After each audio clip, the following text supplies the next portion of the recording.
इनको पता है कि मैं कोई मुद्दा राम से जुड़ा उठाऊंगा तो वो मुझे बैकफायर कर जाएगा। क्यों? क्योंकि उन्हें लोगों को उनके ऊपर भरोसा नहीं। अरे भैया, तुम्हें जिंदगी में पहली बार मौका मिला है अपने आप को राम भक्त साबित करने का, भगवान राम के प्रति सम्मान दिखाने का, और तुम ऐसे मुद्दे को लेके आ गए जिसमें तुम्हारा कोई लेना देना नहीं। तुमको तो FIR दर्ज करवा के पहले जांच कर की मांग करनी चाहिए थी। चलो, आम पब्लिक तो कुछ भी जाए, क्या लॉ एंड ऑर्डर मेंटेन हो रहा होगा आज की डेट में उत्तर प्रदेश में कि मंदिरों से चोरी हो रही है। मंदिर आप आज से पहले सरकारों में देखा आपने? ये लोग बाग बताते हैं कि भाई अंग्रेज आए थे, मुगल आए थे, उन्होंने मंदिरों को लूटा, फलाना करा, टिकड़ा करा। लेकिन अगर आज ये स्थिति बनी हुई है तो क्या ये मुगलों से और अंग्रेजों से बाकी सबसे ऊपर नहीं हो गए हैं? अरे रुक जाइए, अभी यही नहीं, जिसके जो इंसान बोलता है कि मैं पंडित से पूछ के सुबह बाथरूम करने जाता हूँ, शाम को उसका प्रवक्ता बोल रहा होता है कि पंडित जो होता है वो बेश्या होता है। ठीक है, एक ऐसा आदमी जिसकी बीवी के ऊपर इतने ढेर सारे कमेंट आते हैं, उसकी जबान नहीं खुलती है। सत्ता की जिम्मेदारी है, जो सीट पे बैठा है पब्लिक ने चुन के भेजा है कि भाई तुम बताओगे कि कहाँ क्या कांड हो रहा है, और तुम डिसाइड करोगे समय से पहले, इन सब चीजों पे निगरानी रखोगे ताकि कांड ना हो सके। इसीलिए तुमको उस संवैधानिक पद पे जनता ने बैठा के रखा हुआ है, मजे करने के लिए नहीं बैठे वहाँ। दोस्तों, यूपी चुनाव पे बात करते हैं, लोगों से जानते हैं कि आखिर जो माहौल है उत्तर प्रदेश का, चंदा चोरी हो जा रहा है। फिर ये भी कहा जा रहा है कि योगी जी कह रहे हैं कि हल्ला मत करिए, शोर मत मचाइए, SIT गठित कर दी गई है। अब मैं ये जानने की कोशिश कर रहा हूँ कि जो चंदा चोरी की जो बात निकल के आती है, फिर कहते हैं भगवान राम के मंदिर में ही चोरी हो जा रहा है। कई लोग ये भी सवाल कर रहे हैं इस तरीके से। फिर योगी जी बोलते हैं कि SIT गठन हो गया है, जाँच हो रहा है, तब तक वेट कीजिए, नफरत मत फैलाइए और जो भी हो फेक न्यूज मत फैलाइए। क्या कहेंगे इसको? देखिए, इस देश में एक सरकार थी कांग्रेस की, ठीक है, जिसने कनिमोझी, सुरेश कलमाड़ी और तमाम डी राजा, के कामलाल 10 लोगों को जेल भेजा था। ठीक है, क्या घोटाला हुआ था? 2G 3G पता नहीं, कोलगेट घोटाला, तो कौन सा घोटाला, ये सारा घोटाला हो गया। ठीक है, सरकार चली गई, 12 साल से मोदी जी सरकार में है। मोदी जी के सरकार में रहते हुए सुप्रीम कोर्ट का फैसला आ गया, भैया कोई घोटाला नहीं हुआ था, कोई कुछ नहीं हुआ था। ठीक है, आज 10 साल से कांग्रेस बिना कोई क्राइम किए सत्ता से बाहर चल रही है, जबकि कांग्रेस का कोई कार्यकर्ता, कांग्रेस का कोई नेता इस घोटाले में शामिल नहीं था। अब उसका इम्पैक्ट ये है कि उसके डर से इस देश का कोई भी नेता होता है, जब भी कोई घोटाला होता है तो दोनों हाथ उठा के चिल्लाना शुरू कर देता है, भैया SIT गठित हो गई, जांच हो रही है, जांच का रिजल्ट आने दीजिए, उसके बाद बात की जाएगी। क्या कहेंगे भाई साहब? चंदा चोरी हो जा रहा है, उत्तर प्रदेश चुनाव भी है, बहुत लोग बोल रहे हैं इस तरीके से कि मुद्दा बनाया जा रहा है, जबरदस्ती समाजवादी उठा रही है इस बात को।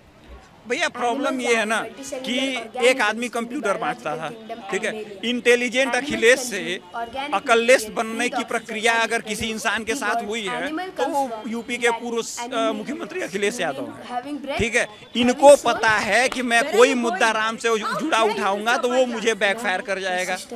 क्यों? क्योंकि उन्हें लोगों को उनके ऊपर भरोसा नहीं। अरे भैया, तुम्हें जिंदगी में पहली बार मौका मिला है अपने आप को राम भक्त साबित करने का, भगवान राम के प्रति सम्मान दिखाने का, और तुम ऐसे मुद्दे को लेके आ गए जिसमें तुम्हारा कोई लेना देना नहीं। तुमको तो FIR दर्ज करवा के पहले जांच कर की मांग करनी चाहिए थी।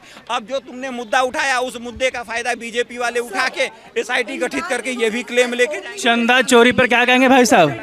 उत्तर प्रदेश में भगवान राम के घर में ही चोरी हो जा रहा है और सरकार कहा जा रहा है कि 0 टॉलरेंस पे काम कर रही है। ये दोनों बातें एक साथ समझ में आता है? दोनों नहीं, सब कुछ एक साथ हो सकता है।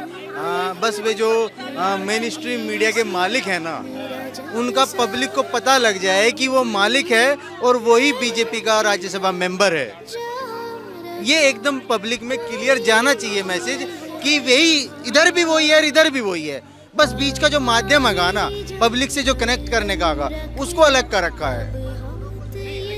जैसे बहुत ज़्यादा आरोप किया लग रहा है कि समाजवादी पार्टी हो चाहे लेफ्ट की मीडिया हो, इस बात को उठा रही है कि भाई योगी जी ऐसे CM हैं, भगवान राम के नाम पर वोट मांगते हैं, राम भगवान के घर में चोरी हो जा रहा है और सरकार सोई हुई है। भाई इस चीज़ का अंदाज़ा लगा लो, आम पब्लिक तो कुछ भी जाए, क्या लॉ एंड ऑर्डर मेंटेन हो रहा होगा आज की डेट में उत्तर प्रदेश में कि मंदिरों से चोरी हो रही है।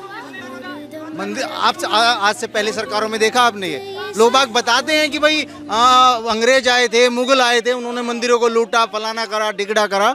लेकिन अगर आज ये स्थिति बनी हुई है तो क्या ये मुगलों से और अंग्रेजों से बाकी सबसे ऊपर नहीं हो गए हैं?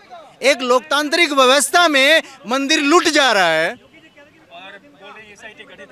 और ये फलाना कर देंगे, हम ढिगड़ा कर देंगे। इनसे बड़े चोर और ठग, लुटेरे, बदमाश नहीं, जो भी सत्ता में बैठा है ना। अरे बीजेपी है सत्ता में, चोर लुटेरे की बात। पब्लिक का तो क्वेश्चन सत्ता से है। उस सीट पे कोई चोर बैठे, ठग बैठे, एवरीवन। सवाल सत्ता से है कि भाई पहले होता था जब डेमोक्रेसी नहीं थी, अब डेमोक्रेसी के भीतर आप इतने बड़े राम के चहेते और आप चोरी करवा दे रहे हैं। सुनिए, क्या राम मंदिर ट्रस्ट को सरकार चलाती है? नहीं चलाती, लेकिन कंट्रोल तो पूरा रखती है। ऑडिट देखती है क्यों? अरे रुक जाइए, सुनिए सुनिए, जब कोई ऑडिट में फॉल्ट आया है उसकी जांच हो रही है। ठीक, जैसे मैंने आपको अभी एग्जांपल दिया है कि एक गलती से पूरे देश की सरकार बदल गई जिसमें उस पार्टी का कोई लेना देना नहीं था। तो कोई भी पार्टी आज के देश में ये करने से कतराती है कि मैं कोई रिजल्ट आने से पहले किसी तरीके का बवाल करूं। एक बात बताइए, जो 2G और कोलगेट घोटाला हुआ था, इसकी, हाँ कोलगेट ननो कोयला वाला, ठीक है, तो कोल जो घोटाला था कोयले का, इसकी जिम्मेदारी किसकी थी? जो भारत का कैग है। कैग ने रिपोर्ट प्रस्तुत करी थी जिसके नाते जांच हुई और उस रिपोर्ट में यह साबित हो गया कि कोई घोटाला नहीं हुआ था। आप एक बात बताइए, क्या इस देश में CAG में काम करने वाले जितने लोग थे, क्या किसी अधिकारी के खिलाफ कार्रवाई हुई? नहीं हुई। नहीं नहीं, ये भी बहुत जरूरी चीज है कि जो जिसने वो रिपोर्ट मेंशन करी थी उस टाइम पे, वो अगले आने वाले सत्ता बदलते के साथ में, सत्ता के साथ में रह के खूब अच्छे से अच्छे पद मिले हैं और अच्छा रुतबा रहा है उस आदमी का। ये तो साफ साफ समझ में आता है ना कि वो एक रणनीति थी, वो एक षड्यंत्र था। ये जो इस तरह के पापी लोग है ना हिंदुस्तान में, भ्रष्टाचार को क्या है कि भ्रष्टाचार कोई हवा में थोड़े नहीं आ जाता है। इस तरह के जो षड्यंत्रकारी मानसिकता के जो लोग हैं ना, इस तरह के जो फ्रेवी लोग हैं, इन लोगों को आइडेंटिफाई करके पब्लिक में उतारना बहुत जरूरी है।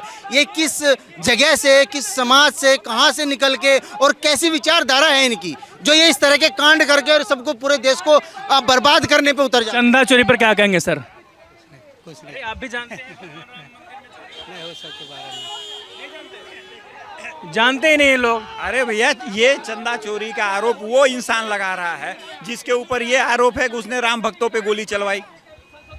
ओ ओ ओ, ओ अरे रुक जाइए, अभी यही नहीं, जिसके जो इंसान बोलता है कि मैं पंडित से पूछ के सुबह बाथरूम करने जाता हूँ, शाम को उसका प्रवक्ता बोल रहा होता है कि पंडित जो होता है वो बेश्या होता है। ठीक है, एक ऐसा आदमी जिसकी बीवी के ऊपर इतने ढेर सारे कमेंट आते हैं, उसकी जबान नहीं खुलती है। 2 लोग प्रेस फ्रीडम, मतलब हम कभी चोरी किए हो? मैं सुनिए, अरे आप काटने लगते हैं।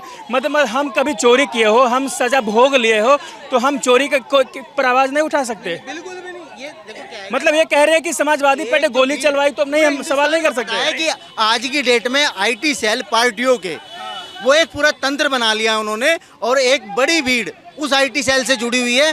कभी जब इनको जरूरत पड़ती है इधर वाले खेमे पे हमला बोलने के लिए, तो वे तुरंत एक्टिव हो जाते हैं। वे तो जो आजकल चल रहा है ना कॉकरोच, वे दीमक है। IT सेल पार्टियों की दीमक है, वे देश के लिए बहुत खतरनाक है। और इसका असर, मतलब आप भी आरोप, रातों रात में किसी भी अच्छे आदमी को जीरो कर दे रहे हैं। लोगों ने फैक्ट्री लगानी बंद कर दी। देखिए मतलब आरोप, यदि समाजवादी पार्टी आरोप भी नहीं लगा सकती? भैया प्रूफ तो करिए। ये सवाल सत्ता से है और सत्ता की जिम्मेदारी है। जो सीट पे बैठा है, पब्लिक ने चुन के भेजा है कि भाई तुम बताओगे कि कहाँ क्या कांड हो रहा है, और तुम डिसाइड करोगे समय से पहले, इन सब चीजों पे निगरानी रखोगे ताकि कांड ना हो सके। इसीलिए तुमको उस संवैधानिक पद पे जनता ने बैठा के रखा हुआ है, मजे करने के लिए नहीं बैठा वहाँ। जवाब देइए गवर्नमेंट की। सवाल सही है इनका। सुन लीजिए, एकदम सीधा सीधा जवाब मैं दे रहा हूँ। ठीक है, मैंने आपको कहा आप चोर हैं, अब आपकी जिम्मेदारी आप अपने आप को साबित करते रहिए आप चोर नहीं है। मेरी कोई जिम्मेदारी तो हुई नहीं, मैंने तो मुंह चलाना है, मुंह से सबसे आसान तरीका। योगी जी SIT, अब चोरी की बात ही नहीं साबित करना है। SIT गठन हवा में तो नहीं हुआ होगा, कुल्फी खाने के लिए तो नहीं हुआ SIT गठन। नाट जाए ना कि चोरी हुई नहीं है, सरकार नाट के दिखाए।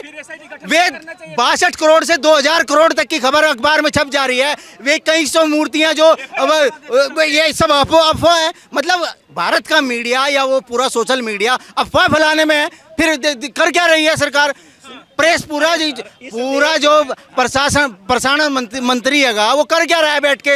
वो ऐसे हवा में अफवाह फैला रहा है। चलिए कुछ जवाब दे रहे थे। मैं एक मिनट कुछ अरे समाजवादी पार्टी ने अखिलेश यादव जी की पूर्व मुख्यमंत्री की लड़की के ऊपर कमेंट हुआ, उसके लिए इनको FIR कराने का टाइम मिल गया। राम मंदिर में घोटाला हो गया, इसके लिए इनको टाइम नहीं मिला, केवल मंच से इनको बोलना है।